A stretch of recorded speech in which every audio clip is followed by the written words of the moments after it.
تو ہمیں پتہ ہے جب ہم عقل استعمال کرتے ہیں نا تو اتنے جنازے اتنی قبریں دیکھ کے ہمیں بھی یقین ہو جاتا ہے یار تھوڑے دن میں ہمارا بھی انا للہ ہو جائے گا. پتہ نہیں کس طرح سے, کوئی ٹرک کے نیچے آئے گا, کوئی ڈینگی ہو جائے گا, کسی کا یہ جگر خراب ہو گیا, کسی کو شوگر ہو گئی, بلڈ پریشر سے دماغ پھٹ گیا اس کا, اور کوئی سیلاب میں اللہ معاف فرمائے جو سیلاب میں تباہی آئی ہے. یہ تباہی تو کسی پہ بھی آ سکتی ہے, کوئی زلزلے آ سکتے ہیں, کچھ بھی ہو سکتا ہے بھائی. مسافر خانہ ہے, فری کرنے کی دنیا کو ضرورت نہیں ہے. لیکن ہوتا کیا ہے جب عقل سے سوچتے ہیں تو بات سمجھ میں آتی ہے, لیکن جب صبح دفتر جاتے ہیں وہ بھی پیسے کی بات کر رہا ہے, وہ باس کی غیبت کر رہا ہے. ابے اس کو نیا نیا آیا, کل کا بندہ ہے, اس کی تنخواہ دیکھ, ہم سالے یہاں 10 سال سے گھاس کھا رہے ہیں یہاں پہ, ہماری تنخواہ دیکھ تو بات کہاں سے شروع ہوئی, سیلری سے, تنخواہ سے.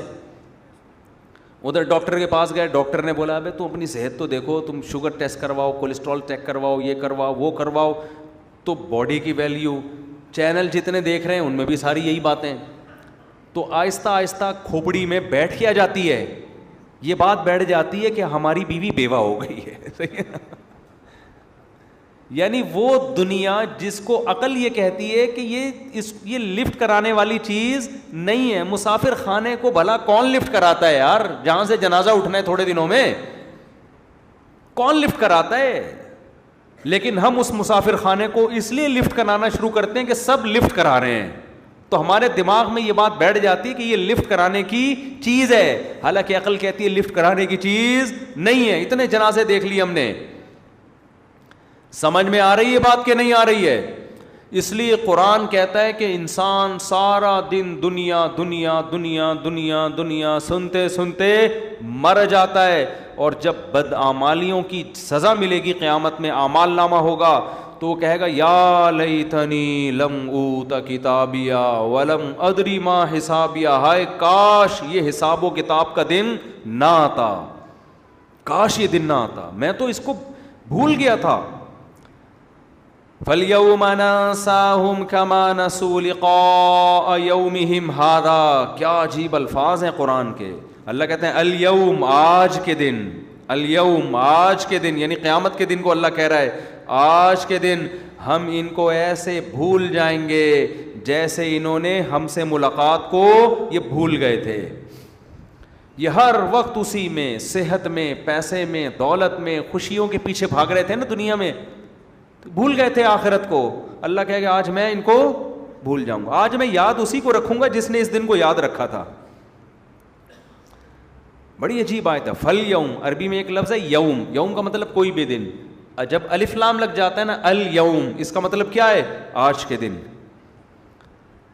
تو اللہ قیامت کے منظر کو آج بیان کر کے کہتا ہے کہ میں اس دن کیا کہوں گا, اے لوگو آج کے دن میں تمہیں ایسے بھول جاؤں گا جیسے تم اس دن کو بھول گئے تھے. لقاء ملاقات کو کہتے ہیں, لقاء یومہم ھذا, یہ تمہارا دن تھا, تم اس کو بھول گئے. تمہارا کیا مطلب, تم نے یہاں آنا ہی تھا, یہ تمہارا فیوچر تھا, اس کو تم بھول گئے. تو اس لیے میرے بھائی بار بار بار بار بار بار سوچا کرو, کہاں گئے اتنے بڑے بڑے لوگ. آج کوئی جیتتا ہے نا, ہار جیت ہوتی ہے, جیتنے والا کتنا خوش ہوتا ہے. کسی ایکٹر کی فلم ہٹ ہو جائے, کسی ایکٹر کی فلم ہٹ ہو جائے, کسی کوئی کھلاڑی فائنل میچ جتوا دے, 8-10 چھکے مار دے, صحیح ہے نا, اور اس کی وجہ سے میچ, ہم نے تو جاوید میاں کا آخری چھکا یاد آتا ہے نا, شارجہ تھا, اس نے آخری چھکا لگایا, وہ بھائی ہم بھی 2 فٹ کلابازیاں کھا رہے تھے بھائی. اس کے بعد بڑی عزت ہوئی جاوید میاں کی, اللہ عزت دے. اور لیکن جاوید میاں کی عزت ہوئی الحمدللہ, اللہ دے اور عزت. لیکن کیا ہے, جب مر جائیں گے تو کیا ہوگا, اس سے بڑی بڑی عزت لوگوں کو اللہ نے دی ہے. 2 چیزیں سوچ لیا کریں, قارون سے زیادہ عزت ہم نہیں کما سکتے. اس کے پاس اتنا پیسہ, اتنا پروٹوکول تھا نا, کہ جب وہ اپنے جاہو جلال کے ساتھ نکلا تو لوگ کیا کہتے تھے, یا لیتنا مثل ما اوتی قارون, یار اس آدمی کو, لوگ مجھے بتا رہے ہوتے ہیں مفتی صاحب اس لڑکے کی ایج دیکھو اور اس کے پاس پیسہ دیکھو, اس ایج میں خدا نے اس کو اتنا نوازا ہے, ایسا لوگ مجھے بتا رہے ہوتے ہیں. ایسی ایج ہے, 24 سال کا لڑکا کروڑوں میں کھیل رہا ہے, بزنس شروع کیا نا 4 سال پہلے, کروڑوں روپے کا مالک بن گیا. تو میں ان سے کہتا ہوں بھائی اگر دین ہے سبحان اللہ, نہیں ہے تو 2 ٹکے کی کوئی ویلیو نہیں ہے, اس کی کوئی ویلیو کوئی ہے ویلیو؟ کچھ بھی نہیں ہے. میں نے کہا وہ اتنے بڑے بڑے قارون سے زیادہ تھوڑی. قارون کا تو قرآن کہہ رہا ہے کہ اس کے خزانوں کی چابیاں جانور لاد کے چلا کرتے تھے, اس سے زیادہ تھوڑی ہے. کیا ہے, کوئی رال ٹپکانے کی ضرورت نہیں ہے. تو قارون کے ساتھ یہی تھا, لوگ کہتے تھے یار اس ایج میں اس کی عزت دیکھو. تو جو عقل مند لوگ تھے نا اہل علم, انہوں نے کیا کہا؟ قرآن کہتا ہے انہوں نے کہا وَيْلَكُمْ, تم تباہ ہو جاؤ, تم اس قارون کی اس دنیا کے چند ٹکوں پہ رالیں ٹپکا رہے ہو. ثواب اللہ خیر لمن آمن وعمل صالحا, جو ایمان لائے اور نیک عمل کرے, اللہ جو بدلہ دے گا نا اس سے کئی گنا زیادہ ہوگا وہ.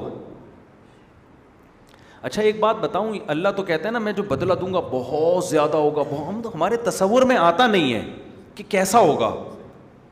کبھی کبھار نا یوٹیوب پہ جو دنیا میں خوبصورت ترین پلیسز ہیں نا ان کو دیکھا کریں. اصل میں ہماری کھوپڑی ہے محدود. ہماری کھوپڑی کیا ہے, ایک حد تک سوچتی ہے, اس سے آگے جاتی نہیں ہے. ہم سوچتے ہیں جنت میں کیا ہوگا, اللہ کہہ رہے آبشاریں ہوں گی, یہ ہوگا وہ ہوگا. بھائی اس سے زیادہ کیا ہوگا؟ لیکن آپ دنیا میں کوئی خوبصورت مقامات دیکھیں نا, پھر چینل بدل کے اس سے زیادہ خوبصورت مقامات دیکھیں, تو جب پہلا والا مقام آپ نے دیکھا تھا آپ کو لگے گا اس سے زیادہ دنیا میں کوئی خوبصورت جگہ نہیں ہو سکتی. لیکن چینل بدل کے دوسرے پہ جائیں آپ کو لگے گا اڑے یہ تو اس سے بھی زیادہ ہے. تو میں کل یوٹیوب پہ کوئی کینیڈا کے کوئی اچھا پلیس تھا دیکھ رہا تھا نا, کوئی بڑی خوبصورت کوئی آبشار ہے کینیڈا میں, کوئی مشہور آبشار ہے, پتہ نہیں کیا نام ہے اس کا. تو میں نے دیکھا یار اتنی خوبصورت آبشار, اتنا زبردست. تو میں نے فوراً گھر والوں سے کہا کہ اللہ قرآن میں جنت کی آبشاروں کی تعریف کرتا ہے, اس کا مطلب وہ اس سے بھی بولو اچھی ہوں گی. کا مطلب وہ دنیا میں اللہ نے اتنے خوبصورت مقامات رکھ دیے. دیکھو یہ مقامات بتانے سے سمجھ میں نہیں آتے, دیکھتا ہے تو انسان. میں تھائی لینڈ گیا نا, میں نے وہاں آبشار دیکھی, جب دیکھتا ہے انسان اپنی کیا یار خوبصورت مقام ہے یہ. تو انہی مقام میں فرض کرو کہ خوبصورت درخت ہیں اور خوبصورت محلات ہیں, اور اللہ آپ کو ان محلات میں گھر دے دے خوبصورت حوروں کے ساتھ, معذرت کے ساتھ. تو تھوڑی دیر کے لیے تصور کرو یہ آبشاروں کا شور. میں تو ایک دفعہ کلر کہار سے آ رہا تھا, برسات کا موسم تھا. کلر کہار کا دیکھا ہو نا, پنڈی سے کلر کہار کے راستے سے گاڑی آ رہی تھی, 15 سال پرانی بات ہوگی. ہم لوگ بس سے آ رہے تھے, جون جولائی کا مہینہ تھا, تو اس میں گرینری بہت ہوتی ہے. تو وہاں ہم تھوڑی دیر کے لیے اترے تو ان گرینری میں ایک تو بادل بھی آئے ہوئے بڑا خوبصورت, اور مور ٹہل رہے تھے وہاں نا, مور بہت ہیں وہاں پہ. تو میں ساتھیوں سے کہہ رہا تھا یار یہ جو مور ہے ان خوبصورت علاقوں میں اللہ نے اس کو پیدا کیا, اس کا ایک الگ ہی لک آ رہا ہے یہاں پہ. بالکل ایسا لگ رہا تھا جیسے ہم جنت میں ٹہل رہے ہیں. تو جب یہ مسافر خانے والی جنت جو جس کی ویلیو اللہ کی نظر میں 2 ٹکے کی نہیں ہے, یہ جب ایسی اتنی خوبصورت اللہ نے بنا دی ہے, تو وہ جنت جو اللہ اپنے بندوں کو بدلے میں دے گا, کہے گا تم نیک اعمال اختیار کرو میں تمہیں اس کا بہترین بدلہ دوں گا. تو جس کو اللہ بہترین بدلہ کہہ رہا ہے اس کی حیثیت کیا ہوگی, کیا خوبصورت جگہ ہوگی وہ. تو بار بار جنت کا تصور کیا کریں, بار بار جہنم کی آگ کا تصور کیا کریں, بار بار دنیا کو مسافر خانہ سمجھنا, اس کی باتیں کرنا, اس کا عادی بنائیں اپنے آپ کو, تاکہ اس مردار سے جو ہے نا, جو مردہ جانور نہیں جیسے پڑا ہوا ہوتا کچرے میں بدبو آ رہی ہوتی ہے, اللہ نے نبی نے اس دنیا کو ایسے ہی تعبیر کیا ہے. ہمارے نبی صلی اللہ علیہ وسلم کچرے کے ڈھیر کے قریب سے جب گزرے تو ایک مردہ بکری کا مردہ بچہ پڑا ہوا تھا, مردہ بچہ, اس میں سے بدبو آ رہی تھی. آپ نے فرمایا تم میں سے کون ہے جو اس کو اتنے پیسوں میں خریدے گا؟ صحابہ نے کہا یا رسول اللہ ہم تو, آپ سمجھا یعنی آپ یہ بھی تو کہہ سکتے تھے نا کہ اللہ کی نظر میں دنیا کی ویلیو اس بکری کے بچے کی طرح بھی نہیں ہے, پہلے ہی بتا سکتے تھے نا. لیکن کیا ایک ورک شاپ کروائی جا رہی ہے, ورک شاپ. جیسے ہمارے حضرت اپنے میزبان کو سعودی عرب میں پہلے ہی بتا دیتے, پہلے دن ہی. انہوں نے پوچھا کہ آپ کہاں ہیں, پہلے دن کہہ دیتے کہ میں ہوں تو اپنے گھر میں, لیکن میں اس کو مسافر خانہ سمجھتا ہوں, تو بات بنتی نہیں. صحیح ہے نا, ایک مہینے تک ان کو یہی کہتے رہے, یہ ورک شاپ کروا رہے تھے ان کو, ان کے دماغ میں یہ سافٹ ویئر انسٹال کر رہے تھے. اور پھر ہمیں بھی سمجھ میں آ گیا حضرت کے اس طرز عمل سے. تو حقیقت میں اسی طرح موٹیویشن ملتی ہے. تو ہمارے نبی بھی نا مثالیں دے کے, نبی پہلے بتا دیتے کہ یہ بکری کے بچے کی حیثیت جو تمہاری نظر میں اس کی ویلیو ہے نا, اللہ کی نظر میں دنیا کی حیثیت اس سے بھی کم ہے.